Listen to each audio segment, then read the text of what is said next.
Ang pagmamahal ng isang ina. Sa panahong ako'y umiiyak, ikaw ang aking naging kandungan. Sa pag-ugoy ng duyan at pag-awit mo ng kanta, ako'y iyong napapatahan. Kahit sandaling ika'y bumitaw, agad akong iiyak ng walang dahilan. Dahil ayaw lang na sa tabi mo ako'y iyong iwanan. Nung ako'y bata pa lamang at nagsisimulang tumayo ang mga paa, may isang taong pupuri sa akin, nakalalay saan man ako mapunta. Patuloy sa pagmatyag at pag-akay sa aking kamay kapag ako'y nadapa. Ramdam kong lubos ang ngiti ng may kagalakan sa kanyang mga mata. Ngunit sa kabila ng lahat, ramdam ko ang iyong paghihirap. Mga problema ay di mo sinukuan para sa amin at patuloy ka pa rin lumaban. Walang katumbas na halaga ang iyong ibinigay na pagmamahal at pagsisikap.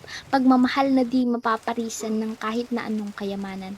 Sa tuwing papasok sa eskwela, di naaalis sa isip na kami ay maalala. Mga pangaral na minsan nang nakakalito, nakakakuliling na sa tenga. Salamat dahil di pa rin maaalis sa isipan dahil sa utak ay nakatatak na.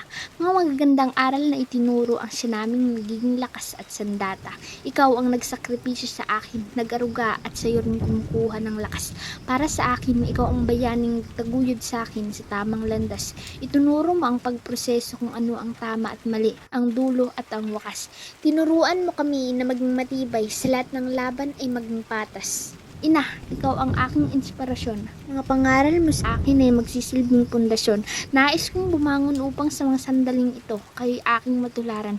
Pinagmamalaki kong ikaw ang aking ina. Ako'y minahal mo ng tapat at walang pag-aalinlangan, pagkat ang isang tunay na ina na may mabuting kalooban, siyang dapat na hangaan ng sino man.